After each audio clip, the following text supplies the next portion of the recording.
The U.S. military carried out a strike against an alleged Venezuelan drug cartel boat earlier today in international waters in the Caribbean, somewhere. At precisely 4:17 hours on September 15, 2025, the calm waters of the Caribbean ignited into war. 3 unmarked boats running dark about 180 nautical miles south of Puerto Rico suddenly appeared on Navy radar, fast, tight, and armed. Each hull carried chemical drums that registered as fentanyl precursors, and thermal scans showed men manning heavy machine guns beneath canvas tarps. The order came through secure line from U.S. Southern Command. Hostile designation confirmed. Weapons free. Before we show how the Marines answered this attack with unmatched force, make sure to like and subscribe because these real-world missions may change how you see modern warfare. The first missile left its rail 23 seconds later. A blinding white flash ripped across the sea as a Hellfire detonated on impact. When the shockwave cleared, one boat was gone, the second burned in flames, and the third drifted silently, its crew already dead. On board, Marines found satellite gear, encrypted transmitters, and maps of U.S. coastal routes from Tampa to Corpus Christi. That strike marked a turning point in American history. Hours earlier in Washington, an executive order had been signed declaring the Mexican cartels foreign terrorist organizations under federal law. It was no longer a drug war, it was an armed conflict. The United States had officially entered its first war against non-state combatants on the Western Hemisphere. Across the Pentagon screens, a single phrase flashed red: Operation Iron Justice, active. Within minutes, carrier groups, reconnaissance aircraft, and Marine expeditionary units shifted positions across the Caribbean corridor. By dawn, the U.S. flag flew over waters long controlled by cartel subs and speedboats. At 4:45 hours, encrypted traffic spiked out of Sinaloa and Jalisco. Interceptors caught a fragment. Phase 1 complete. Phase 2 begins sunrise.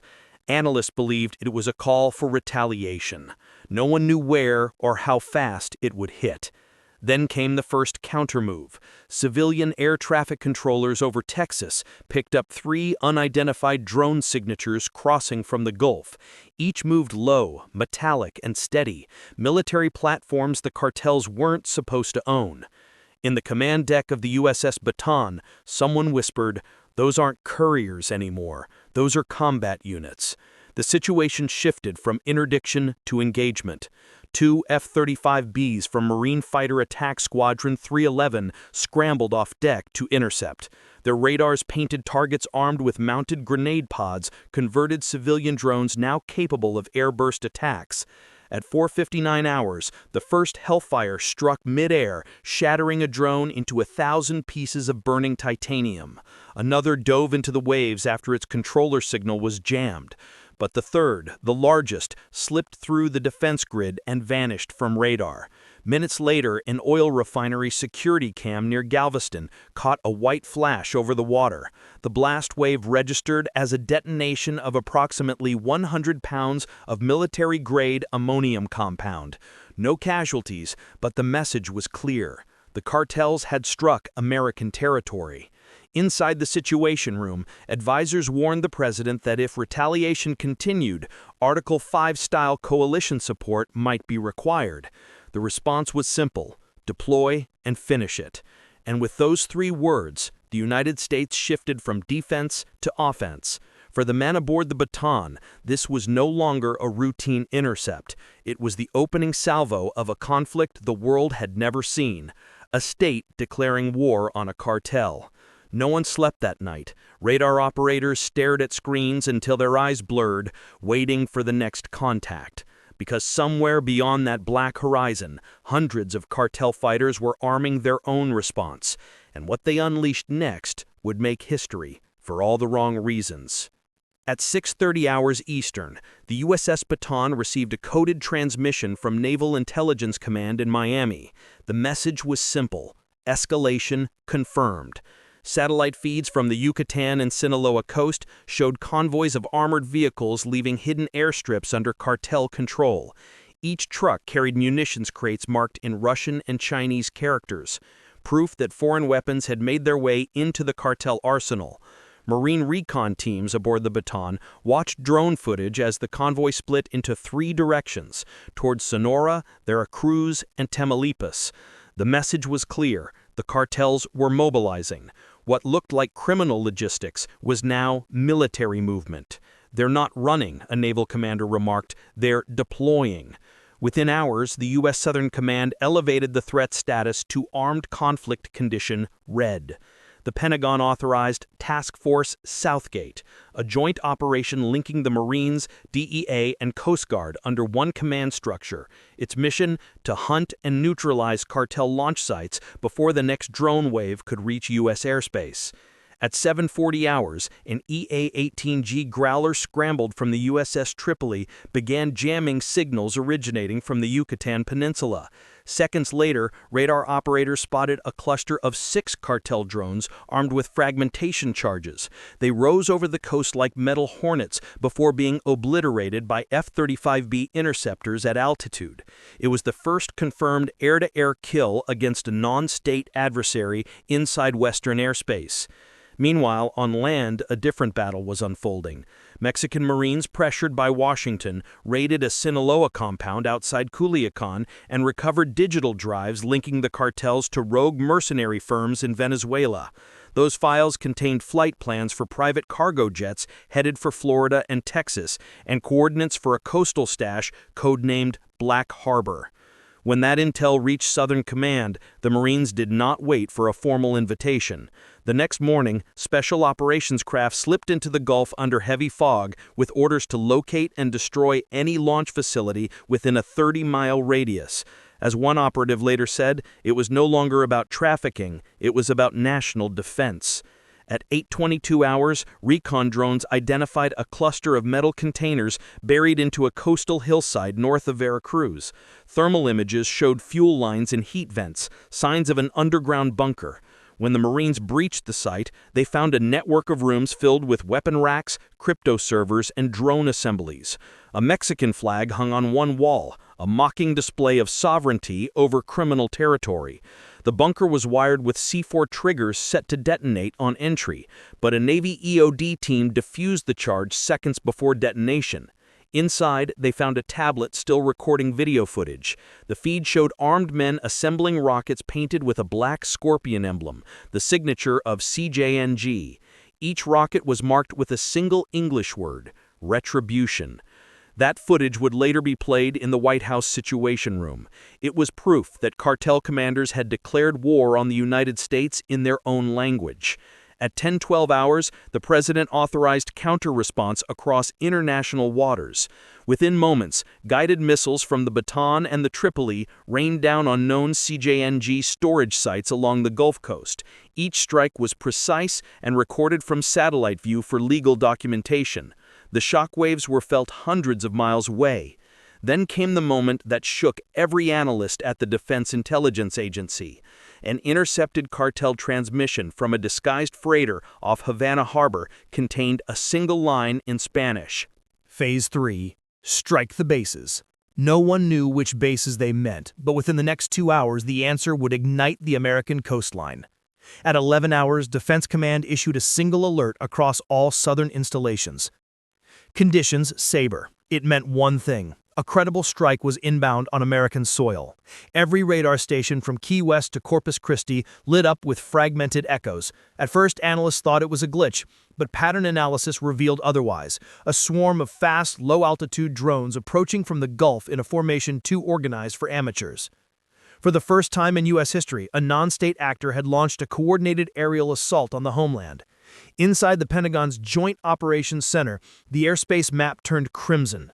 Drones, launched from disguised freighters, were now entering U.S. coastal grids, vessels later identified as cartel-owned trawlers retrofitted for warfare. Each was carrying dozens of explosive-loaded units aimed at oil terminals, naval piers, and civilian docks. The countdown began. T-minus 6 minutes to impact. F-35Bs from the Baton streaked off the deck, cutting through the low clouds like silver blades. In coordinated silence, Marine gunners locked their phalanx CWIS cannons on the incoming swarm. Weapons hot. Intercept window, 4 minutes. Then the sky erupted. Streams of tungsten rounds tore through the air, shredding the first wave before it could cross the coastline. Each impact sent sparks raining over the waves, a brutal light show over the Gulf. But as the smoke cleared, radar still showed 12 drones unaccounted for. Smaller, faster, smarter. T-minus 2 minutes. Commanders realized they were facing modified suicide drones equipped with counter-jamming protocols, technology only a military lab could build. Where did they get this tech? One officer asked. The answer came seconds later, an intercepted packet traced to a server in Eastern Europe, routed through Venezuela. T-minus 40 seconds. 2 drones broke formation and dove toward a U.S. Coast Guard cutter near the Louisiana coast. The ship fired countermissiles, one hit, one missed.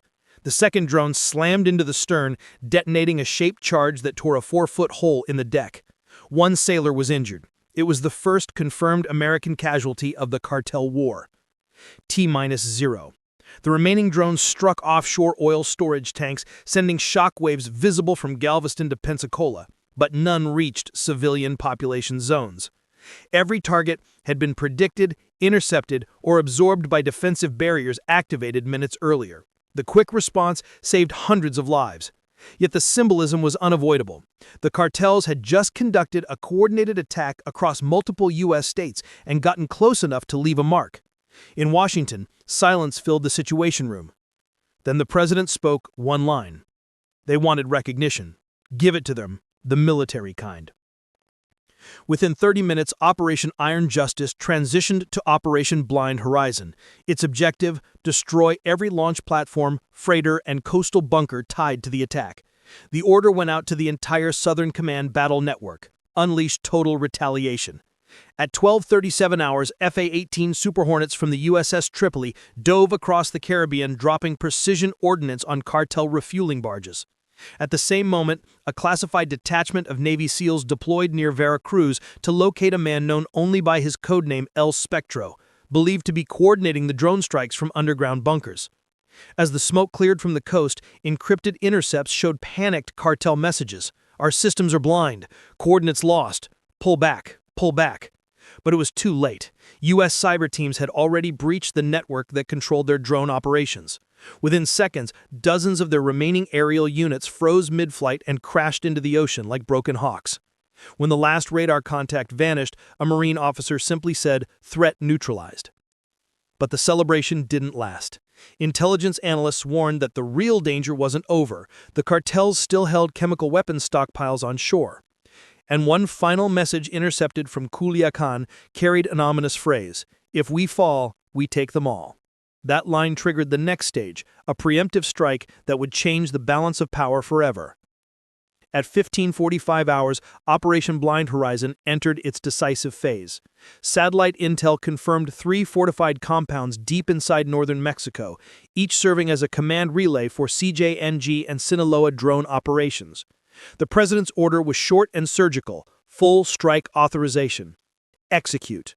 Within minutes, 2 B-2 Spirit bombers lifted from Whiteman Air Force Base under radio silence, slicing through the stratosphere toward the Sierra Madre.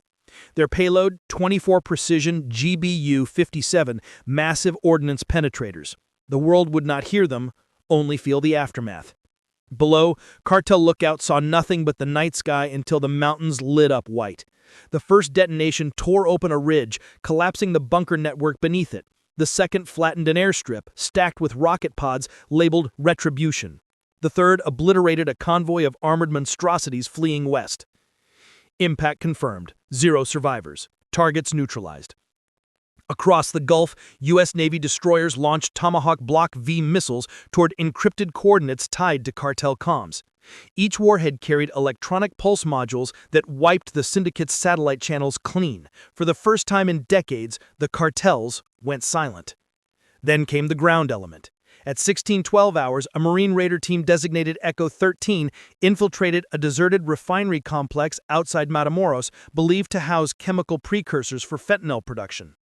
Inside, they found underground tanks, server racks, and a black flag with the word Justicia scrawled in blood.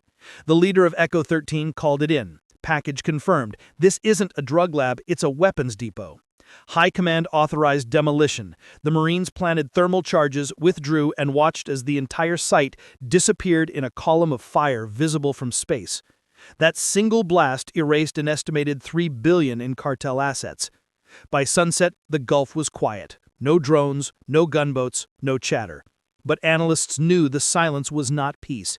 It was recalibration. Intelligence suggested surviving factions were regrouping farther south, attempting to rebuild with new alliances and digital currencies. Wars don't end with explosions, one defense official noted. They end when the enemy runs out of reasons to fight. At 20 hours, a final communique from Southern Command summarized the day in 3 lines. 37 targets eliminated. 0 civilian casualties. Operation Blind Horizon complete. Yet behind those numbers lay a truth no briefing could erase. America had crossed a threshold. The nation that once fought cartels through law enforcement had now fought them through open warfare. The closing scene unfolded aboard the USS Baton. Marines lined the deck as the sun bled into the sea. The captain's voice carried through the comms. Remember this day. The border didn't move. The battlefield did. A single Marine looked out over the horizon, the water reflecting the burning glow of distant strikes. The war wasn't over, but for the first time, it wasn't one-sided. The cartels built an empire of terror, but when they brought that war to America's shores, they forgot one rule of history. Those who challenged the Marines rarely lived to tell the story.